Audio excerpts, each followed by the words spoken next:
24 years ago, at the edges of the universe, the elder Manito summoned the dragon Torinbo on planet Serial. His wish was as simple as it was unbreakable: that the sons of the Saiyan Bardock would prosper and survive. That request remained anchored in the fabric of space-time as a dormant promise. But destiny is cruel and capricious. More than 2 decades later, on a primitive planet called Earth, those same heirs were mere seconds away from annihilating each other. The paradox was unsustainable. The magical spell could not allow Bardock's bloodline to be extinguished by its own hand. In response, reality collapsed. At the exact instant Frieza detonated his supernova against Planet Vegeta, space fractured behind the warrior's back. Guided by the genetic resonance of his sons, the anomaly devoured him and dragged him through time, seeking the epicenter of the tragedy. In the arid Earth wasteland, the massacre dictated its sentence. Raditz, intoxicated by his superiority, laughed uproariously as he sank his entire weight onto Goku's chest. The sound of ribs cracking under the invading Saiyan's boot echoed in the silence.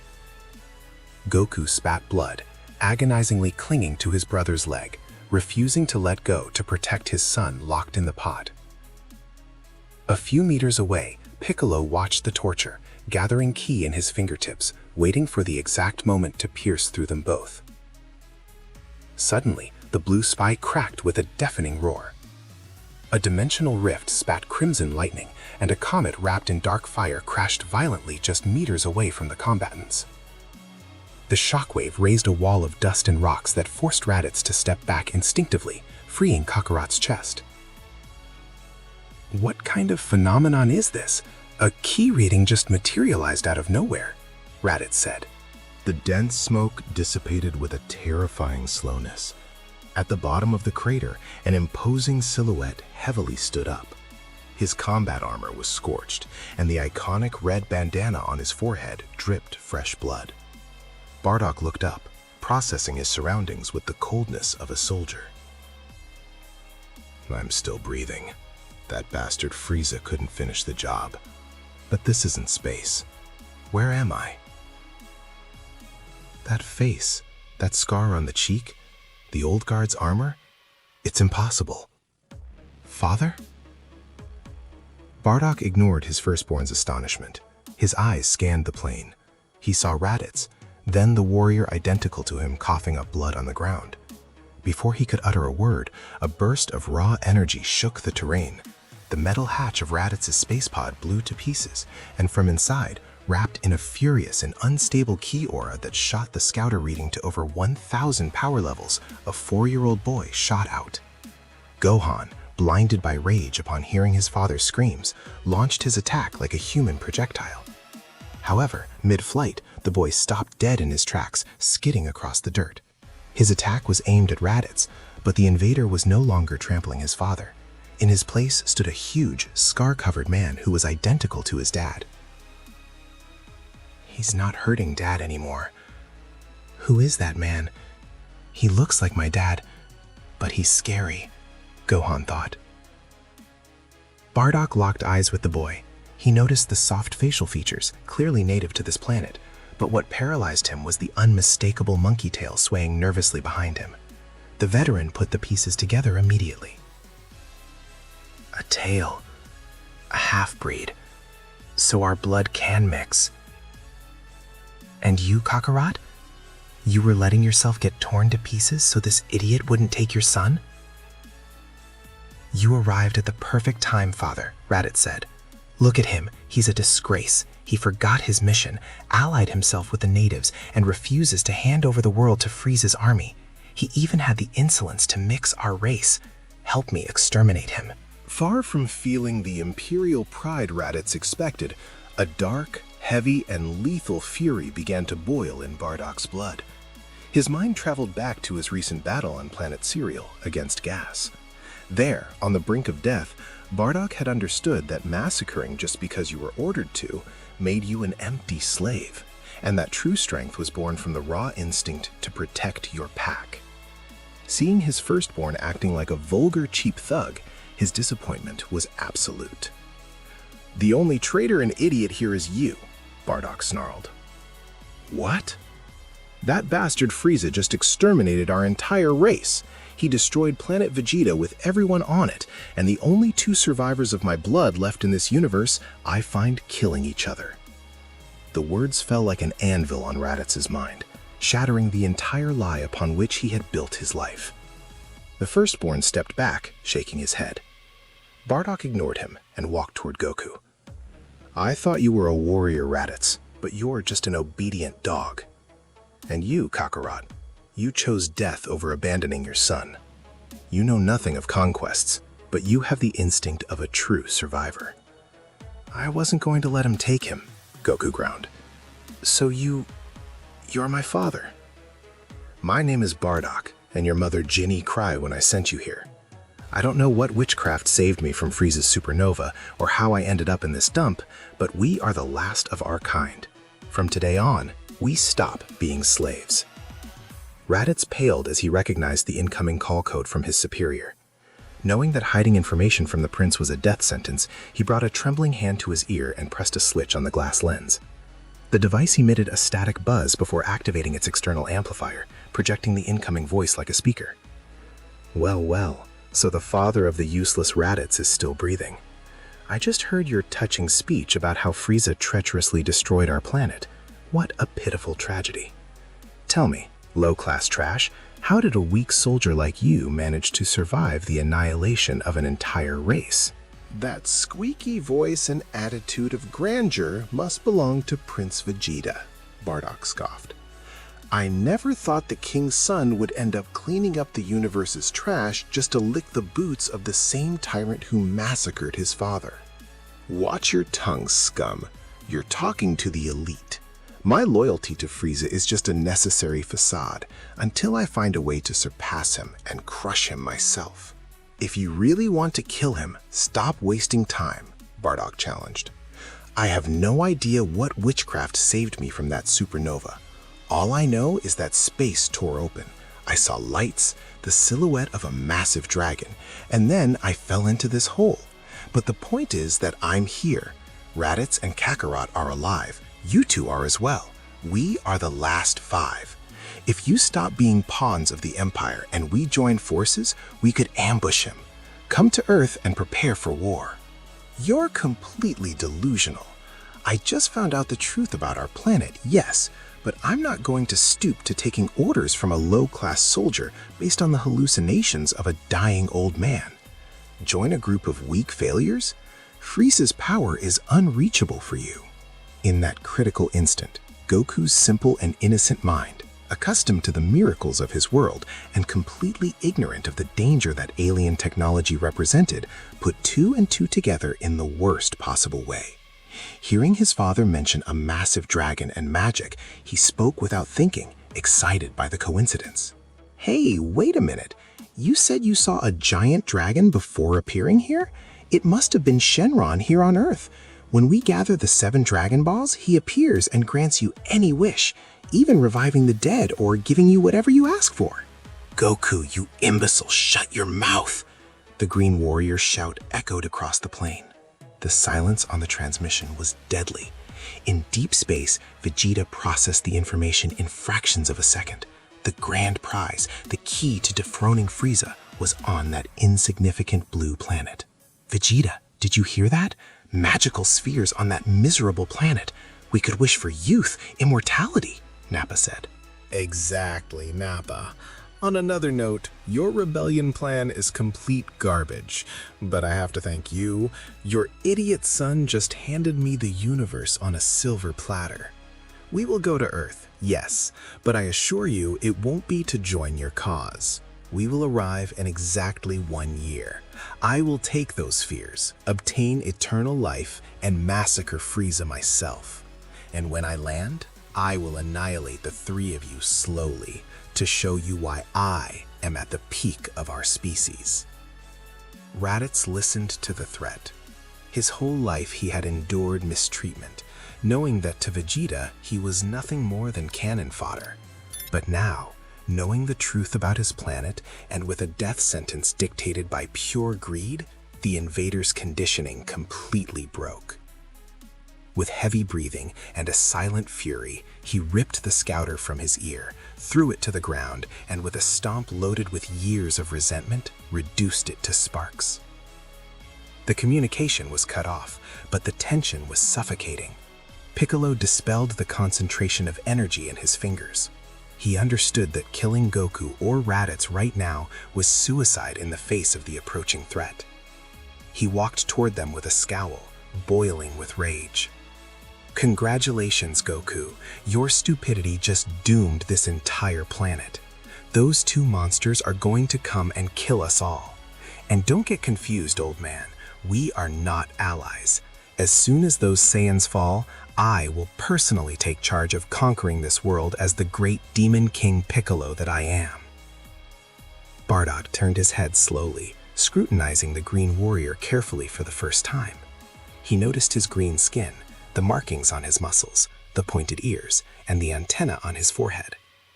The veteran crossed his arms, letting out a dry, hoarse laugh that baffled everyone present.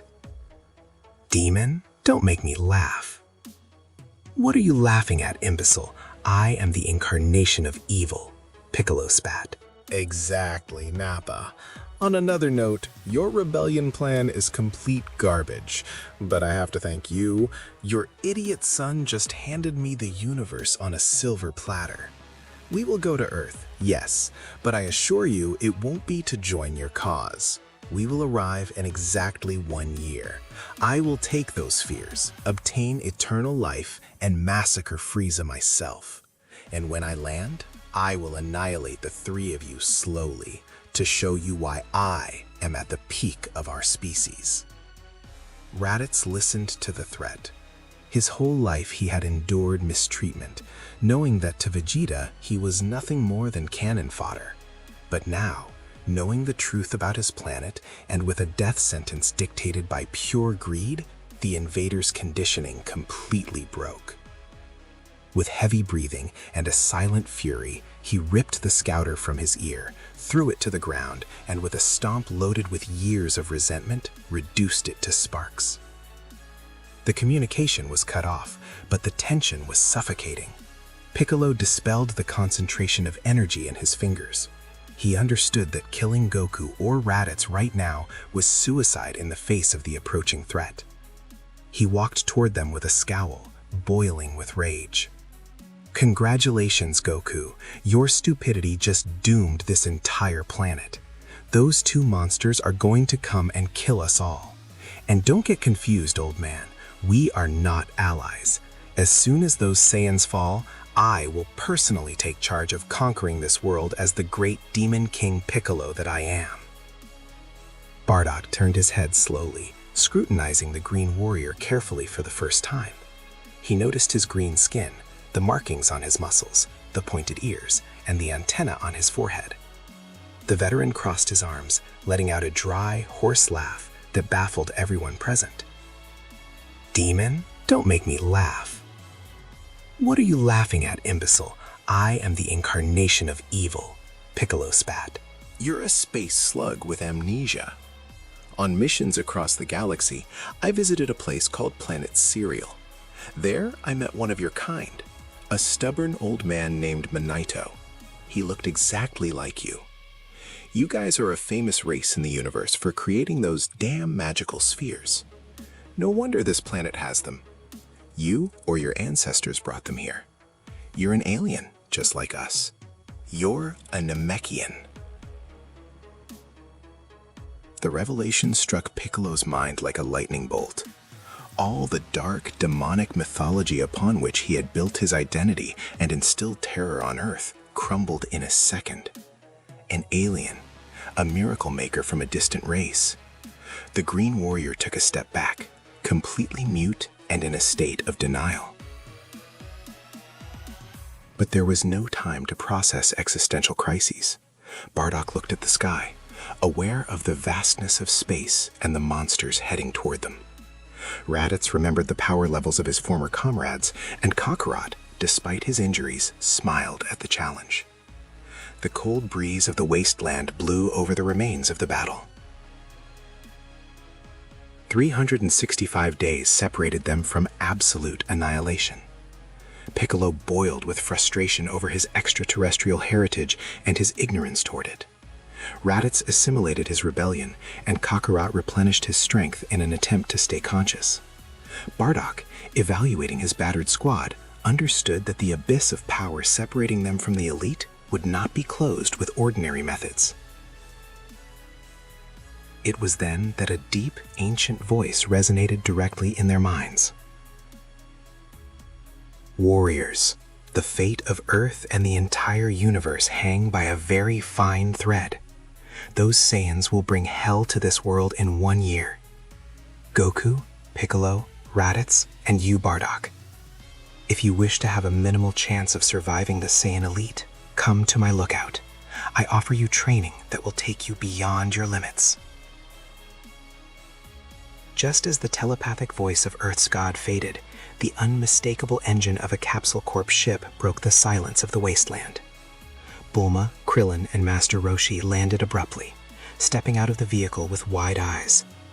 They couldn't believe what they were seeing.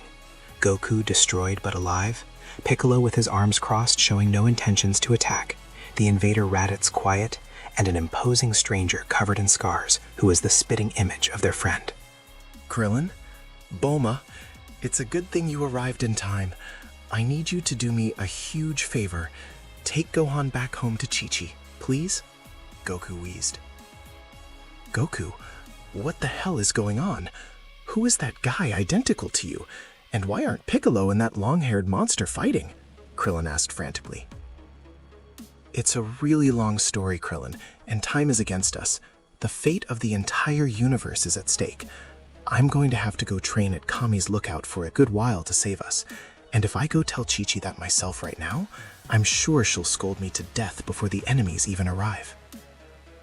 Kakarot, your son has a hidden tower greater than all of ours combined, Bardock interjected. He could be a lethal weapon if we force him to train at the lookout. I know perfectly well the potential he has, Goku replied. I felt it when he came out of the pod, but he's barely 4 years old. Subjecting him to that level of stress and physical torture right now would be madness. He's still too little, and we'd only destroy him inside. First, I'm going to train with you to get stronger and learn what's necessary. After that, I'll personally take charge of training him in a way more suited to his age.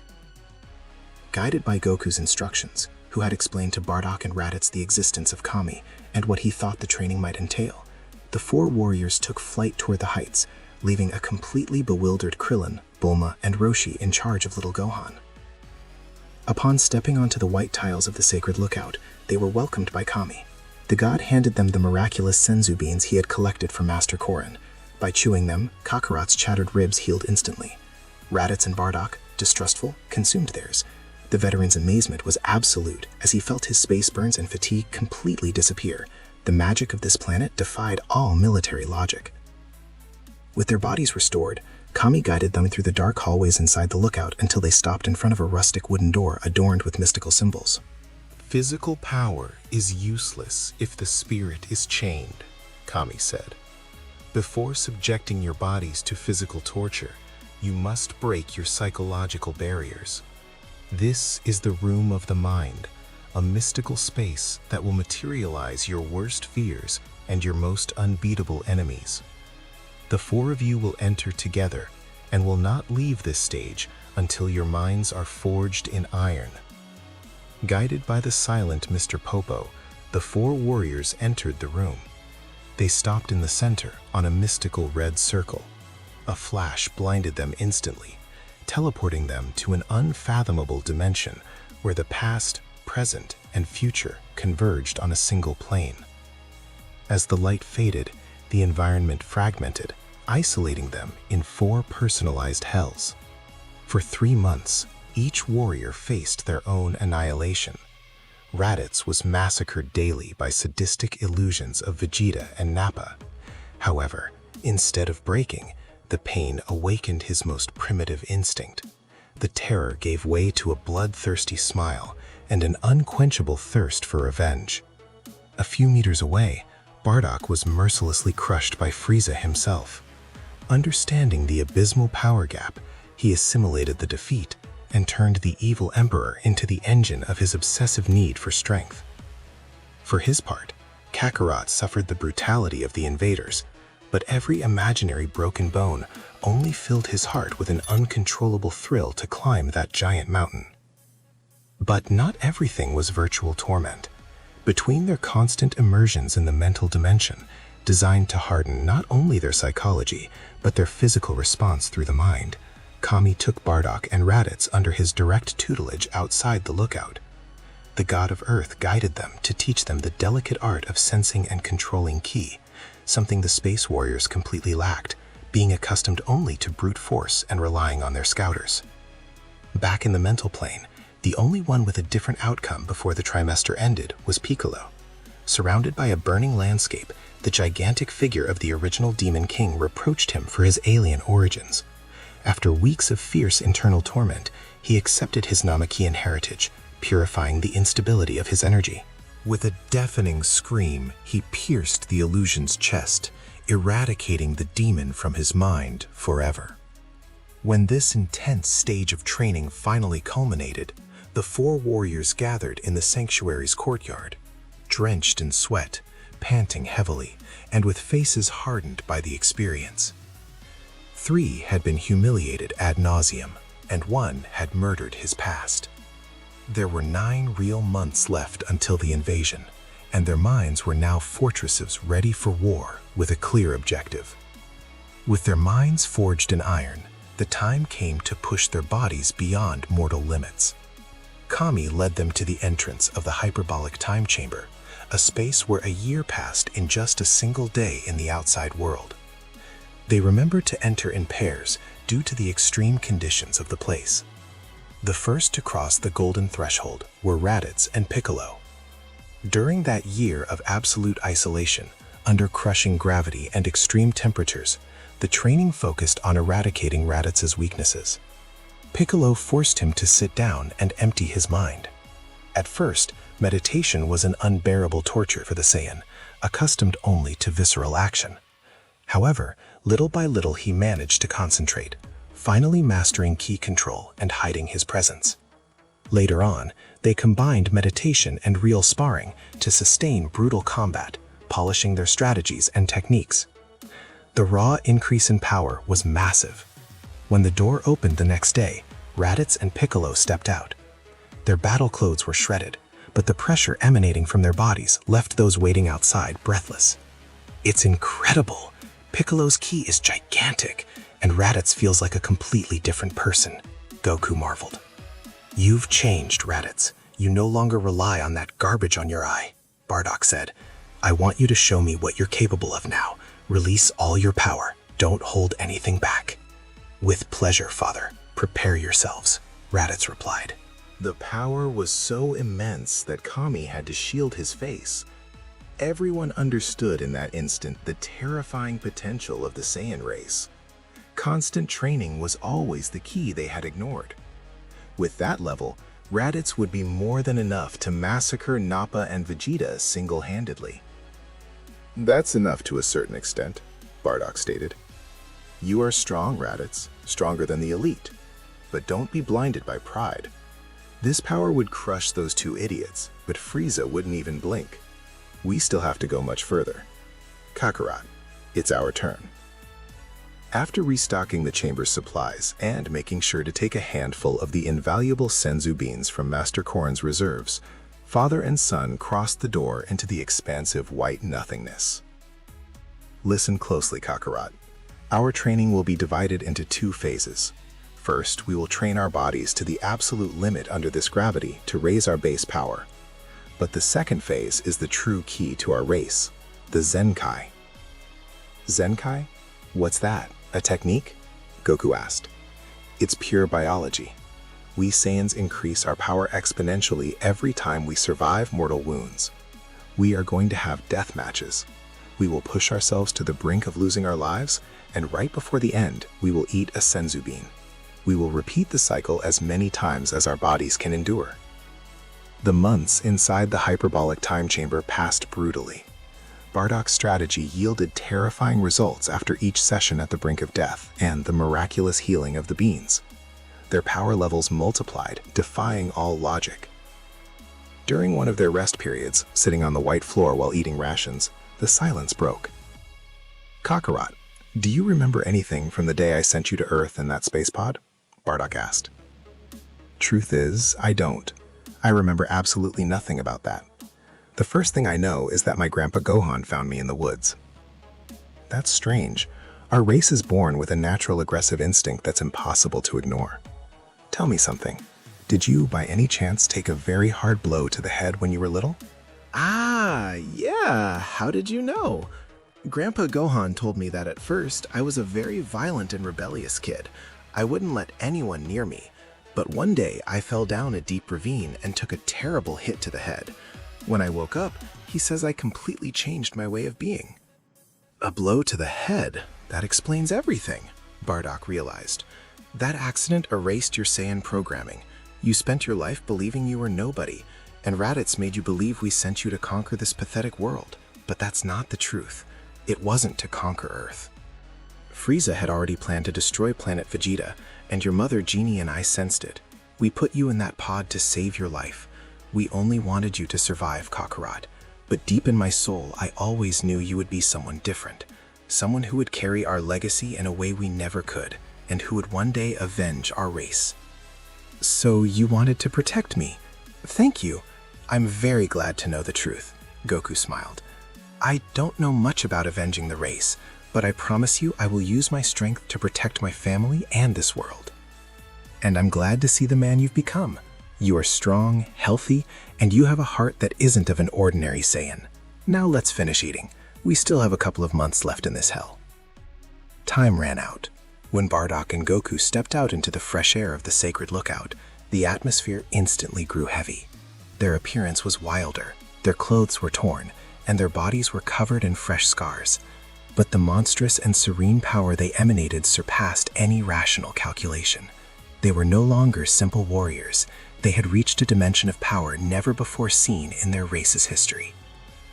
Raditz and Piccolo were paralyzed. The awe on their faces was evident upon sensing the gigantic leap they had achieved. A colossal and overwhelming power radiated from both Saiyans, surpassing any logical expectation. "It's not enough," Bardock stated. "Despite the immense power we've obtained in this hell, I'm still not sure we're capable of facing Frieza. We can't consider the training finished. We have to look for new ways to increase our strength." Hearing this, Kami reasoned to himself. If this monstrous power they now possessed wasn't enough to calm Bardock, this Frieza must be a threat of catastrophic proportions. He understood that Earth needed warriors supremely prepared to face any future danger, beyond the two invaders who were about to arrive. "I still have one pending idea I can offer you," Kami said. "There is a supreme being in the afterlife. Goku, Piccolo. You two could go train with King Kai." "King Kai? Who is that guy?" Goku asked. "He is a very strong guy. He is one of the deities of the universe, a master who resides at the end of Snake Way. I know perfectly well that in terms of raw power, you already far surpass him after this training. However, King Kai possesses a repertoire of ancient skills and techniques that will be incredibly useful for your future battles. The idea is for you to learn his techniques and then return here to teach them to the others." "And why would only those two go?" Raditz demanded. "We also need to master those techniques if we want to kill Frieza." "Because you don't meet the moral requirements," Kami replied plainly. "To reach King Kai's planet, I need to request special permission from the great King Yema. He would never allow passage to individuals who have the massacre and annihilation of entire races on their record. Piccolo, despite his appearance, his previously unstable energy, and his attitude, hasn't actually committed atrocities deep down, so Yema will let him pass." Bardock and Raditz exchanged glances. Though frustrated and with a huge desire to keep training so they wouldn't be left behind, they understood the harsh reality of their past and the logic of the situation. They nodded in silence, knowing there was still time before Vegeta and Nappa arrived to continue perfecting their own power at the lookout. "All right, I'll go see this King Kai," Piccolo said. "But that god better hope his techniques aren't a waste of time." "You bet! We'll learn everything really fast and come right back," Goku added. Without wasting a second, Kami guided them and, using his divine authority, immediately took them to King Yama's palace to request permission. After a brief explanation from the god of Earth, the gigantic ogre agreed without issues, stamping the pass for both warriors. Leaving the palace, Goku and Piccolo stood before the immense road suspended over a sea of yellow clouds, taking off immediately. The speed they now possessed after their torturous training was so absurd that the mythical Snake Way, which would take others months to cross, became a mere formality. In a staggering 30 minutes, they both spotted the tiny planet with increased gravity in the distance, where the mysterious master of amazing skills lived. Goku and Piccolo finally landed on King Kai's tiny planet. The deity was waiting to see them stumble or fall to their knees, preparing to drop one of his classic bad jokes about the heaviness or force them to catch bubbles. However, the smile vanished from his face immediately. Coming straight from the brutal pressure, extreme temperature changes, and dense atmosphere of the hyperbolic time chamber, the increased gravity of King Kai's planet didn't even tickle them. In fact, it felt like a gentle breeze. King Kai's antennae trembled, seeing that his environment didn't affect them at all, and perceiving the immense, overwhelming ki they radiated. He realized in that precise moment that these guys already possessed power vastly superior to his own. Swallowing hard, but trying to maintain his divine pride, King Kai crossed his arms and cracked a lame joke to break the ice. Then, with a much more serious tone than usual, he asked exactly what two monsters of their caliber were doing strolling around his planet. "Hi, I'm Goku. We came all the way here because we were told you're an incredible master. We need to learn your amazing techniques to defend Earth from any threat." Hearing the pure determination in Goku's words and seeing Piccolo's stoic gaze, King Kai realized they weren't just simple fighters, but highly promising warriors carrying a heavy burden on their shoulders. Without wasting their time with absurd tests, he accepted them as his disciples, skipping straight to the important part, training the Kaioken and the Spirit Bomb. Both warriors proved to be prodigies. Both Piccolo and Goku successfully managed to assimilate the Kaioken. King Kai warned them severely about the nature of this technique, an incredible power multiplier, but highly dangerous, as excessive use or a miscalculation could completely destroy their bodies. Piccolo, with a smirk, analyzed his new power as he clenched his fists, feeling the red aura surround him. He thought out loud, "This technique fits me like a glove." Analytically, the Namekian understood that unlike Goku's Earth-raised Saiyan body, his physiology gave him an abysmal advantage. His innate endurance was much higher, and most importantly, he had his cellular regeneration. The muscle wear and internal tears caused by the Kaioken could be counteracted by his regenerative ability, allowing him to endure higher multipliers for much longer than Goku. A week later, the time came to learn the Spirit Bomb. However, when King Kai explained that it required gathering the pure energy of living beings, Piccolo took a step back and crossed his arms. "I'll pass. That technique requires a nature that doesn't fit my combat style. It will suit Goku much better." Just as Piccolo predicted, Goku successfully learned and mastered the Spirit Bomb, gathering energy from the small planet. Seeing the astonishing progress of both and the destructive arsenal they now possessed, King Kai grew curious and a little afraid. He approached them and asked, "Exactly who are you guys supposed to fight that you need so much power?" "Well, in a few months, a pair of elite Saiyans named Vegeta and Nappa will arrive on Earth, but truth is, they don't pose any danger to us right now. Actually, we're preparing to fight a guy named Frieza," Goku explained. "Frieza? You're crazy! I shouldn't have taught you anything. Frieza is the Emperor of Evil, an excessively dangerous individual with a power completely beyond the imagination of any of you." "I know. And to be honest, I'm really excited to know there's a guy that incredibly strong out there in the universe. My Saiyan blood boils just thinking about it. But don't worry, King Kai. That's exactly why we won't stop training for a single second. We'll make sure that when the time comes, we won't lose. Parallel to the amazing training taking place on King Kai's planet, things on Earth were also taking an unexpected turn. High in the sky, Krillin landed at Kami's sacred lookout, bringing an impatient Bulma with him. Both had decided to come up to seek clear answers about all the chaos that was happening. However, upon stepping onto the white tiles of the lookout, they encountered a baffling scene. Neither Kami nor Mr. Popo were in sight. In the center of the plaza, meditating in silence, were only Raditz and an imposing warrior with a scar on his face. Bulma, with her usual forward and confrontational attitude, stepped up with her hands on her hips, while Krillin stayed a step behind, swallowing hard and looking at the two Saiyans with obvious apprehension. "Hey, you! Can you tell us where Goku is? We demand to know what the hell is going on!" Bulma yelled. "Kakarot isn't here," Raditz replied. "He traveled to the other world, to the planet of someone named King Kai, to learn new techniques that will allow us to crush the approaching enemies." "Enemies? Hey, Raditz, I'm really curious," Krillin said cautiously. "We know who you are, but who exactly is the guy with you? His ki is overwhelming, and he looks exactly like Goku." "As I told you before, I am Kakarot's older brother, and this man you see beside me is our father, Bardock." Bulma and Krillin were frozen solid. His father? The surprise stole their breath away. Bardock crossed his arms and with a deep, raspy voice, decided to clear up the terrified Earthlings' doubts. Technically, I should have been dead for many years, along with our home planet. However, an anomaly occurred. From what I've deduced, the power of a dragon from planet Cereal intervened. Somehow, that creature dragged me through a time rift to this present. I still don't fully understand why, but if I am here, it is to ensure the survival of my blood. Wait, and why are you in such a rush to train if Goku is already a monster of strength and you are too? Bulma asked. Because in 9 months, the elite of our race will arrive on Earth, and believe me, woman, they don't come with good intentions.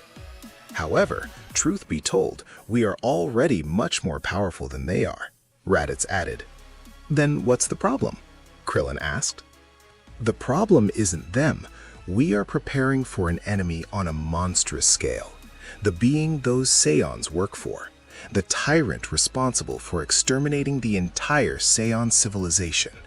We are going for Frieza's head.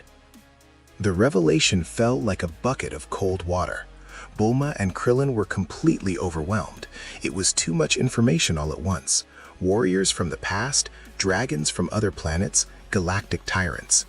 But true to her unbreakable spirit, Bulma's eyes shone with determination. All right, if things are that ugly, then I'm going to contribute too. You need to get stronger fast, right? I will dedicate myself to creating extreme gravity machines. You'll be able to train under multiplied weight and break your limits in record time. Bardock and Raditz looked genuinely surprised. For an apparently weak race, the technological capacity of Earthlings proved to have terrifying potential. We'll be waiting. Let us know as soon as that technology is ready. Bardock nodded with a smirk. Time was unforgiving, and the months flew by. With only 2 months left until Vegeta and Nappa's fateful arrival on Earth, the Z-Fighters hadn't wasted a single second. They had polished their strategies and improved their team combat techniques. But the most massive power jump came thanks to Goku and Piccolo. Having mastered the teachings in the other world, both shared their knowledge with the rest of the team. Guided by them, the defenders of Earth managed to assimilate the basics of the Kaioken, giving everyone a brutal trump card. And they understood the fundamental principles to gather energy and execute the Spirit Bomb. And right in that 10th month, a thunderous sound interrupted the peace of the mountains. Bulma had kept her promise. Landing in an enormous ship, the brilliant scientist delivered several training capsules with modified gravity. Vegeta and Nappa were approaching, but they had no idea of the monstrous welcome Earth was preparing for them. The exhaustive training in the new gravity machines had pushed the warriors to limits they never imagined. After one of those intense sessions, Goku stopped. He knew there was pending business he couldn't postpone any longer, even though it terrified him more than any galactic enemy. Goku decided to take Raditz and Bardock to his home on Mount Paozu, to officially introduce them to his wife, Chi-Chi. During the flight, Goku kept swallowing hard, knowing perfectly well the storm of scolding that awaited him for disappearing for so long without notice. Upon landing in front of the small house, the door flew open. "Goku, where in the world have you been?" Chi-Chi's scream suddenly died down. Her eyes widened, shifting from fury to absolute confusion. In front of her was not only her husband rubbing the back of his neck nervously, but also a tall, long-haired guy, and most shockingly, a scar-faced man who was an almost exact copy of Goku, but with a much harder glare. "Hi, Chi-Chi. I know I took a while, but I brought guests. Look, this is my older brother Raditz, and the one who looks like me is my dad. His name is Bardock." Chi-Chi stood stunned, blinking several times as if trying to wake up from a dream. The father and brother of her husband. The disbelief paralyzed her for a few seconds. Even though she had a whole speech prepared to chew Goku out for not coming home sooner, her manners as a homemaker ended up winning the battle. She sighed deeply, smoothing out her apron. "I cannot believe this. Goku, you should have told me you were bringing your family. Come in, please. I assume you must be starving after training so much. I'll invite you all for lunch." Once at the table, the sound of plates stacking up and food being devoured at supersonic speeds filled the house. While Raditz and Goku ate like there was no tomorrow, Bardock chewed more slowly, observing the scene. To himself, the old warrior reflected. He found it incredibly strange to live in such a familiar and peaceful way. Although he always harbored a protective instinct toward his children, something highly unusual and almost frowned upon among Saiyans, he definitely wasn't accustomed to domestic life being his everyday reality. His world had always been blood, conquests, and survival. However, seeing Kakarot's smile as he devoured a bowl of rice, Bardock understood. He understood why his son was the way he was. Kakarot grew up far from the brutality of Planet Vegeta, and that famous bump on his head that erased his murderous instincts had changed him radically, allowing him to forge a life surrounded by peace and genuine bonds. The days passed, and living together on Mount Paozu became interesting to say the least. Bardock and Raditz continued to sharpen their senses and power, but there was an insurmountable obstacle in the house: Chi-Chi. Every time Raditz or even Goku tried to approach Gohan to take him training, Chi-Chi appeared like an impenetrable wall, armed with frying pans or textbooks, making it very clear that the boy had to do his homework. One day, after watching Chi-Chi force Goku and Raditz to back down with pure yelling just to protect Gohan's study hours, Bardock stood outside with a drop of cold sweat sliding down his face. Now I perfectly understand why Kakarot has so much fear and respect for that woman. Her temper is more terrifying than King Vegeta himself. The fateful day finally arrived. The invading forces landed on Earth ahead of the time stipulated in the information Vegeta had transmitted. However, the overwhelming and unmistakable key of the newcomers immediately alerted the planet's defenders. Sensing that presence, the Saiyan warriors, along with Piccolo, took flight at full speed toward the epicenter of the threat. Upon arriving at the scene, the sight was devastating. The invaders had already reduced an entire city to rubble, leaving a landscape of destruction in their wake. Observing the smoking ruins, Goku clenched his fists, visibly upset and outraged by the senseless massacre. Was it really necessary to kill so many innocent people? They had nothing to do with this problem. Faced with the furious reprimand, Vegeta and Nappa showed not an ounce of remorse. On the contrary, they responded with cold, mocking laughter that echoed through the silence of the destroyed city. Stepping forward with a stoic expression, Bardock spoke up, trying to appeal to reason before resorting to fists. "There's no need to fight. The best thing we can do is unite to fight against Frieza." The truce proposal was not well received. With a smile full of arrogance, Vegeta flatly rejected the offer, making his true and ambitious intentions clear. "No, what I will do is obtain eternal life and then defeat him myself with my own hands." "Stop the nonsense," Raditz warned. "If you won't accept the proposal, then I will personally take care of destroying you." "How is a low-class warrior going to defeat me?" Vegeta sneered. "Your power level is disappointing." "I take back what I said," Raditz smirked. "I'm not even going to fight you to beat you right now. This way, you'll have a slight chance, and I'll get to laugh at how insignificant you are now." Raditz's declaration left an atmosphere of total bewilderment. Everyone present was surprised, especially Vegeta and Nappa.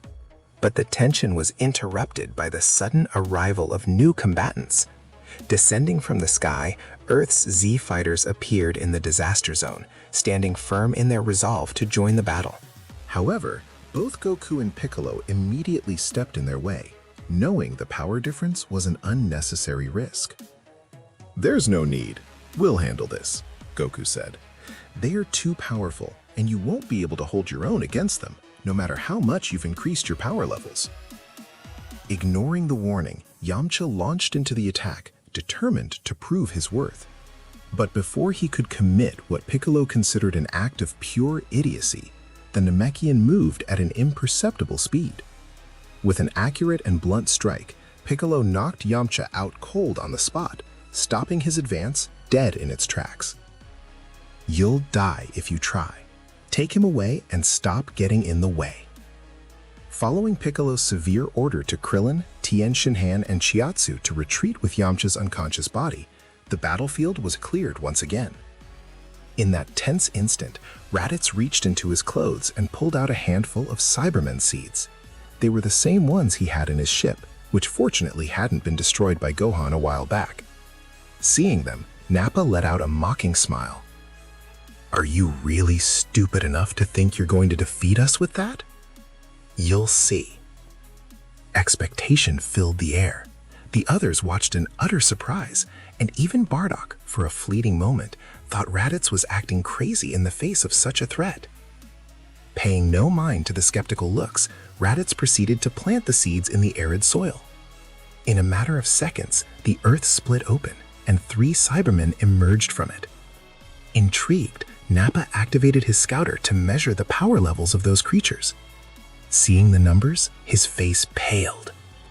"What? One of them has a power level of 6,000? That can't be!"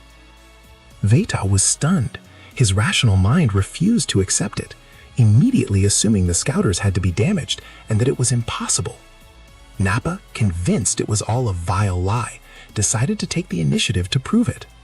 He lunged to attack the Cybermen, but just as he was about to land a blow, one of the creatures reacted with astonishing speed, delivering a tremendous kick that sent the bald giant flying through the air. Vegeta was stupefied, seeing the sheer force of the blow Nappa had received. Snapping out of his amazement, the prince demanded answers immediately, claiming it made no sense for those Saiyabemen to possess such strength. "I simply lent some of my own power to the seeds so they would be stronger," Raditz explained. "That's impossible, and you aren't nearly powerful enough to increase their power," Vegeta yelled. Blinded by rage and frustration, Nappa tore off the remains of his armor and threw his scouter away in disgust. Like a runaway beast, he charged at the Saiyabemen again. Despite the barrage of ki blasts he fired in his frenzy, his onslaught only managed to eliminate one of them. In the midst of the chaotic exchange of blows, furious from the hits he had taken and the blood he was spilling, the giant made a fatal mistake and was caught off guard. Ironically, it was the weakest Saiyabemen, with a power level of 3,500, that managed to bypass his guard. The creature latched firmly onto his back and, without giving him time to react, self-destructed with devastating force. Vegeta watched the scene in disbelief. He never imagined the imposing Nappa would be brought to his knees by one of those simple bugs. When the smoke cleared, it revealed Nappa lying on the ground. He wasn't dead, but the tremendous strain of power and the direct impact of the explosion had completely knocked him out of the fight. "There's your proof that none of you will be able to defeat us," Goku said. "Your best option is to join our cause or leave." Goku's words were the final straw. Angry, with his pride shattered into pieces and refusing to assimilate the reality of the situation, the prince walked over to his comrade's inert body. In an act that made everyone's blood run cold, Vegeta grabbed Nappa, threw him violently into the air, and unleashed a lethal energy blast, completely obliterating him from the sky. The 4 warriors were paralyzed with shock. How was it possible for a Saiyan to execute his own comrade like that? Thank goodness I deserted that squad, Raditz muttered. You are immoral trash, Vegeta. How could you eliminate your own partner? Bardock clenched his teeth, feeling profoundly disappointed. For the experienced warrior, it was unbelievable to see how the one who held the title of prince, according to their race's etiquette, acted not only coldly, but completely unhinged, without any purpose, and guided solely by his own vanity. I will exterminate all of you! No one can surpass me, Vegeta screamed. Blood defines power, and I belong to the royal lineage of the Saiyan race. Goku, maintaining a serenity that contrasted with the devastation around him, proposed moving the fight to a desert area, far away from any trace of civilization.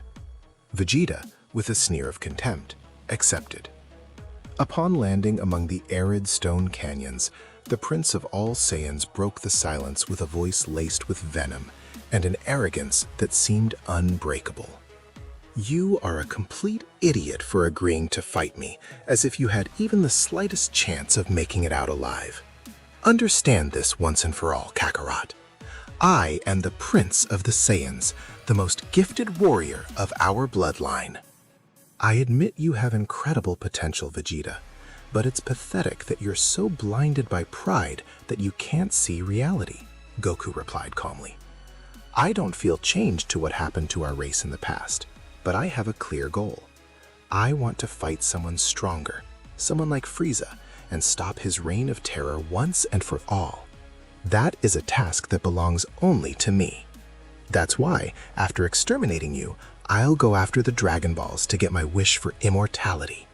None of you will be able to defeat the Great Prince. Everyone here has made an effort you can't even imagine, Goku stated. Today, I'll show you why constant effort can surpass even the greatest talent if it becomes lazy.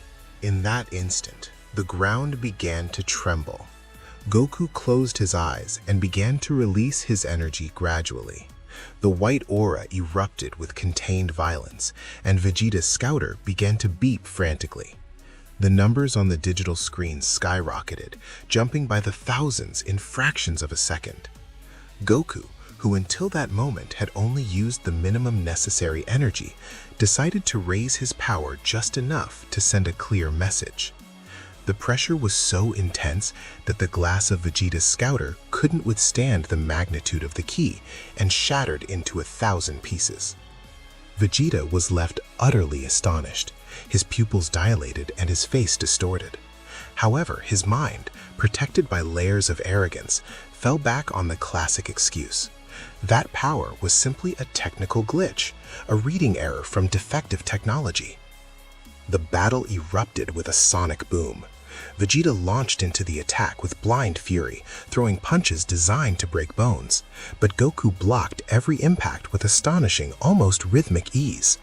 In a display of control, Goku even allowed some of Vegeta's strikes to connect with his guard and body, just to make him believe he was stronger before revealing the abysmal difference in their levels. Little by little, Goku took complete control.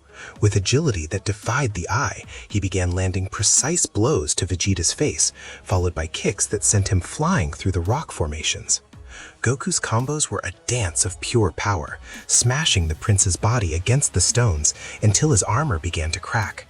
Desperate and finding himself unable to win in a physical exchange, Vegeta understood he needed to resort to the most savage essence of his race.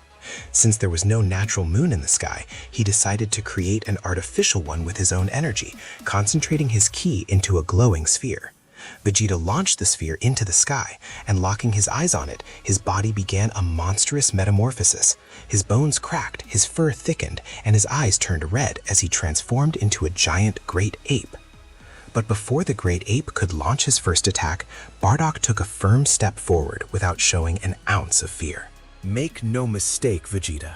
I will transform too, so you can see once and for all that you aren't the only one capable of consciously mastering this form.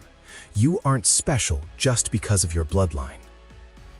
Bardock locked his eyes on the artificial moon, and in an explosion of muscle mass, a second imposing great ape appeared on the battlefield.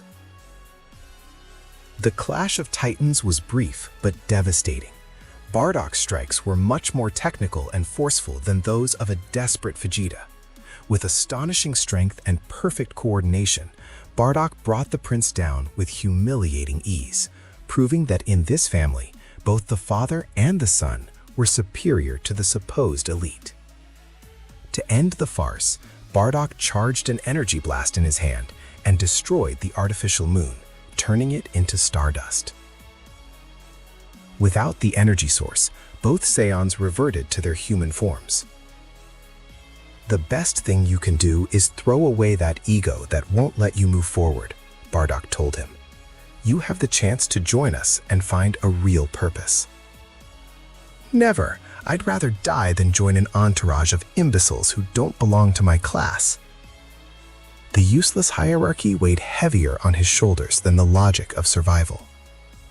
Bardock, disappointed by such stubbornness, offered him his final options. You have 3 paths.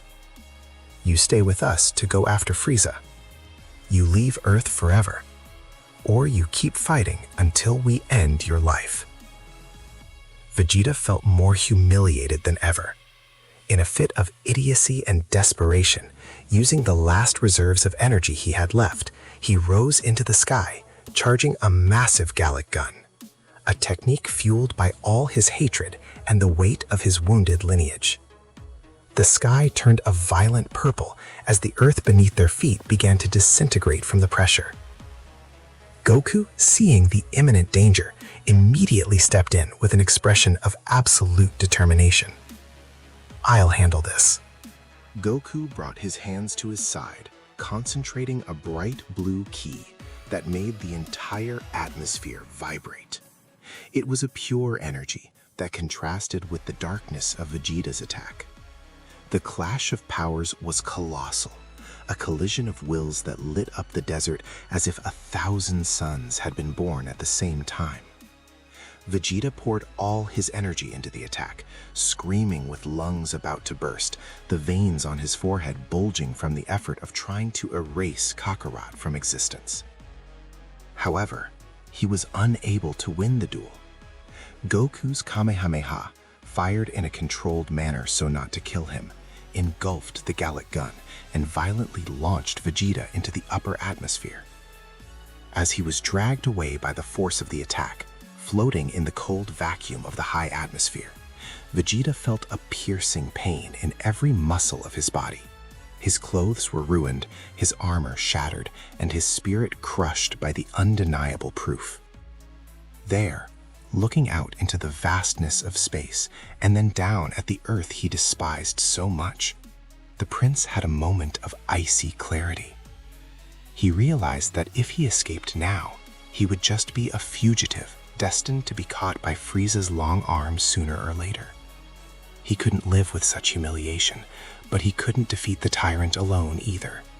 Even though his pride screamed that he should flee and seek immortality on his own, his warrior instincts dictated a bitter truth. Those low-class imbeciles held the key to a power he didn't understand. With a superhuman effort, Vegeta stabilized his flight.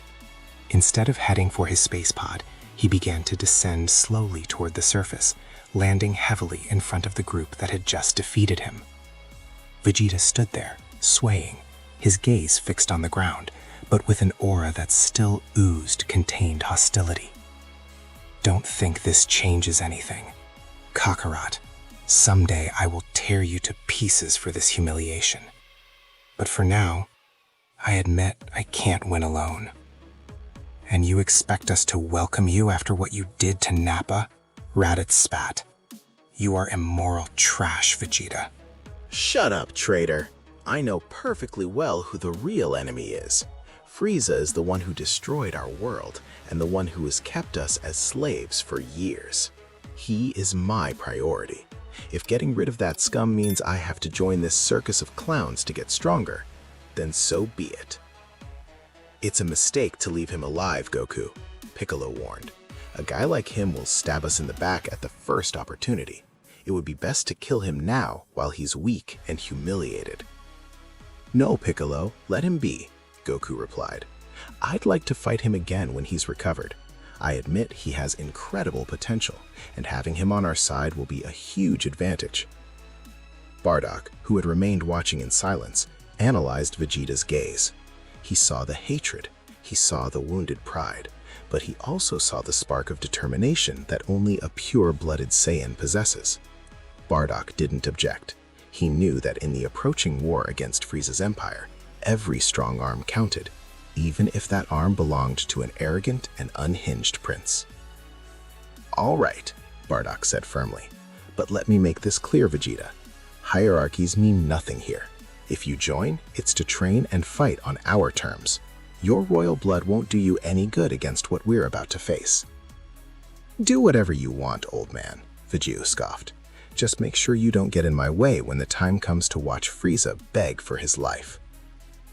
Vegeta turned around, keeping his distance, but tacitly accepting his place in this new and unlikely team of warriors. The threat of the Saiyan invasion had ended in a way no one imagined, not with an execution, but with an alliance forged in the heat of battle and a shared hatred for a galactic tyrant. After the intense and destructive battle against the Saiyans, things took an unexpected turn that same day. Instead of ending the prince's life, the warriors decided to take Vegeta directly to Kami's lookout so he could begin his training. During the flight through the skies, Vegeta remained silent, but his mind wouldn't stop working. He already had a perfectly laid out plan. His pride was wounded, yes, but his ambition remained intact. He wanted these guys to help him train, recover his strength, and, as soon as he had the chance, leave before them in search of Frieza to defeat him with his own hands. He didn't intend to share the glory with anyone. Upon reaching the top of the sacred lookout, the atmosphere was peaceful, contrasting with the storm Vegeta carried inside. At that moment, Goku approached him with his typical relaxed attitude. "Hey Vegeta, if you really want to get stronger fast, you can train in a place we know as the Hyperbolic Time Chamber. It's a very special place. 1 whole year of training inside equals just 1 day here on Earth." Vegeta was completely caught off guard hearing that. His eyes widened. He thought to himself that he had finally discovered the big secret. There lay the answer as to how a low-class warrior and the others had increased their power to such absurd levels in so little time. To help him get into condition, Goku took a small object out of his pocket and handed it to him. It was one of the few senzu beans still left at the lookout after all the training they had done. Goku told him to eat it to recover from his severe battle injuries and pointed out a very important detail. "Eat this, and by the way, inside, right next to the food supplies, we left 3 more senzu beans for you just in case you need them." Vegeta looked at the bean with distress but swallowed it. In a matter of seconds, he was stunned. His injuries vanished, his fatigue faded away, and he experienced firsthand the incredible magical capability of that little bean. But what shocked him the most was feeling how his battle power had taken a massive leap. Knowing there were 3 more beans inside, a malicious smile crossed his mind. That suited him perfectly. Vegeta knew his race's biology very well. Saiyans increase their strength brutally after being on the brink of death and recovering. With those beans, he could push his body to the limit several times. "I recommend you go in with one of us. Training with a partner would help you improve much faster. Plus, you need to be aware that it's a place with extreme conditions," Goku said. "Shut up already." "I recommend you go in with one of us. Training with a partner would help you improve much faster. Plus, you need to be aware that it's a place with extreme conditions," Goku said. "Shut up already. I don't need help from any of you bugs. "Going in alone is more than enough for me to surpass your powers," Vegeta snapped.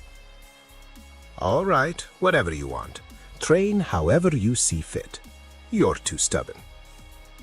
Without saying a word, Kami guided the prince toward the heavy door of the chamber. Vegeta didn't hesitate for a second and walked in, coming face to face with the white, infinite vastness of that place, closing the door behind him. While Vegeta carried out his grueling training in complete solitude, outside on the lookout, the others rested. Then a question crossed Bardock's mind. He had been thinking about the fight and remembered an important detail. Hey, now that I think about it, I realized Vegeta had to create an artificial moon made of energy to turn into a great ape.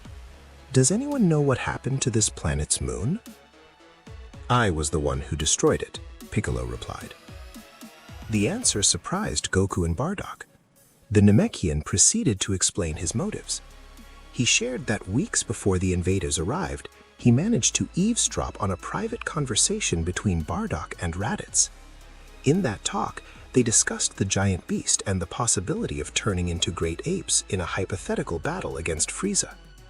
The Seances wondered if there would be natural moons on the planet where they'd face the tyrant, given they didn't know the exact location. Furthermore, they commented that using the artificial moon technique was a bad idea because it ended up draining the user's power reserves considerably. Hearing that, I realized it was too huge a risk to have the moon up there, Piccolo continued. Raditz mentioned he wasn't even able to keep his mind conscious in that form, and apparently your son Gohan also had a tail back then. That could be detrimental to Earth if he saw it by accident. That's why, in secret, I decided to destroy the moon to put an end to that worry once and for all. Time flew by on the outside, and when the day was up, the door opened. Vegeta stepped out of the time chamber. His gaze was different, sharper. He had engineered a perfect plan. Checking his body, he realized his power had increased considerably. Even though deep down he knew he hadn't done it the optimal way he could have achieved with joint training, he felt so invincible thanks to his near-death Senkai methodology that he made a decision. He would find a way to locate Frieza immediately to see what he was up to and start ruining his plans. Vegeta was cunning. He waited silently for the Z-Fighters to let their guard down or get distracted talking.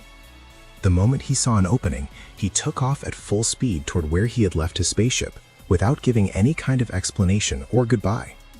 His goal was to head straight to Frieza's base planet and find out what was happening in the universe. At the lookout, everyone was a bit surprised by the sudden escape, but at the same time, they expected it. I knew it. I know that guy better than anyone. It was obvious he was probably going to plot something behind our backs, Raditz said. At that instant, everyone closed their eyes and realized Vegeta's immense power was disappearing from Earth, clearly indicating he had escaped into space. I was right from the beginning. We should have eliminated him as soon as possible, Piccolo stated. Relax, two things come to mind, Goku chimed in. We could contact King Kai to find out Frieza's exact location in the universe, or even ask the Dragon Balls to tell us where he is right now. That's an excellent idea, Kakarot. That's really what we can do to track him down without relying on Vegeta.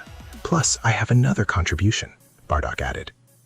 Considering that smart girl Bulma managed to build gravity machines from scratch, then she could possibly modify the pod Nappa left abandoned in the city. Then that's for the best.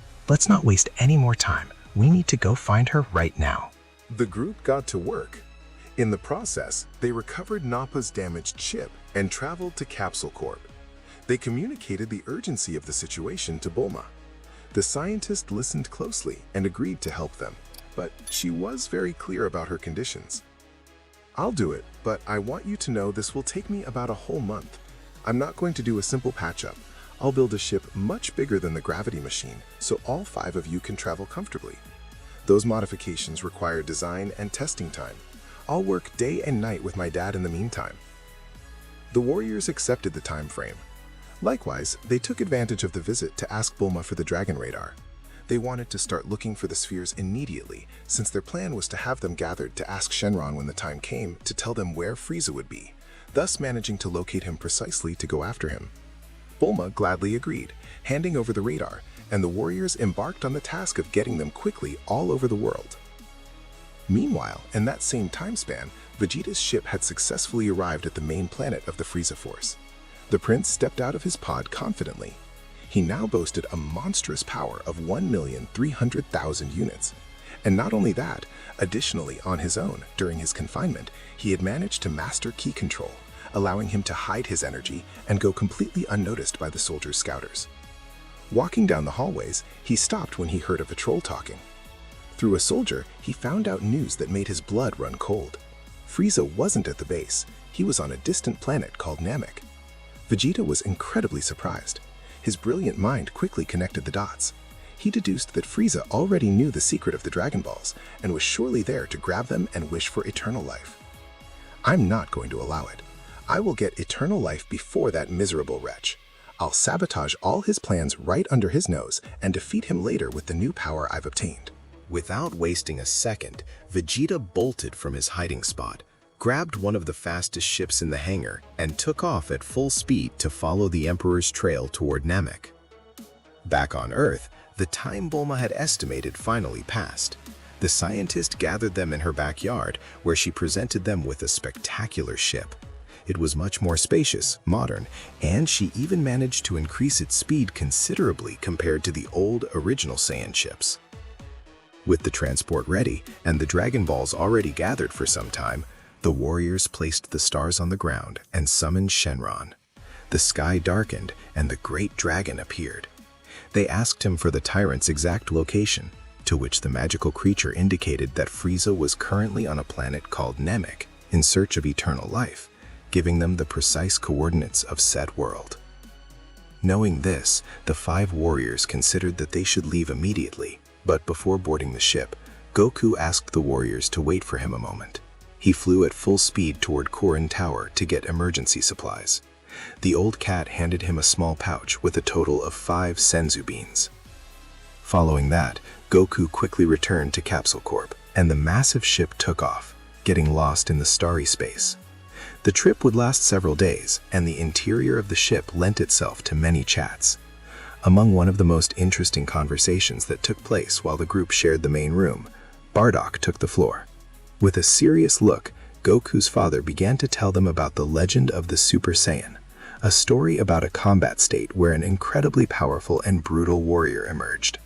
Bardock explained that this old legend dictated that the legendary Super Saiyan emerged only once every 1,000 years. Raditz, listening from a corner, snorted and was totally skeptical of the story. "That's absurd. I consider it a simple bedtime story to scare kids.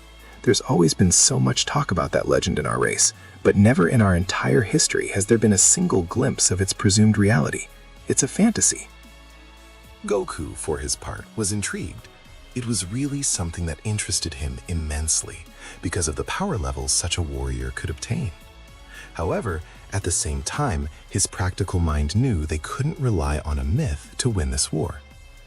Despite the doubts, Bardock fully trusted that the warrior of the legend was right there among them. He felt that even though they had all become very powerful and now had incredible techniques brought from the other world, they were still missing something, a spark to detonate their true potential. The atmosphere in the ship was dense. Everyone was highly expectant and anxious. They wanted to arrive. They wanted to fight with all their might. But the one with the most mixed feelings was Piccolo. The Namekian wanted to go to Namek and fight, yes, but his deepest desire was to finally meet his true race and rescue it from Frieza's hands. Now that, thanks to recent revelations, he had accepted his Namekian nature and understood he wasn't an evil demon from birth, he felt the need more than ever to return to his original identity. He wanted to embrace that heritage that had always been unknown to him, simply out of his own ignorance about it. And with those convictions burning in their hearts, the ship continued its swift journey toward planet Namek, ready to face the greatest challenge of their lives.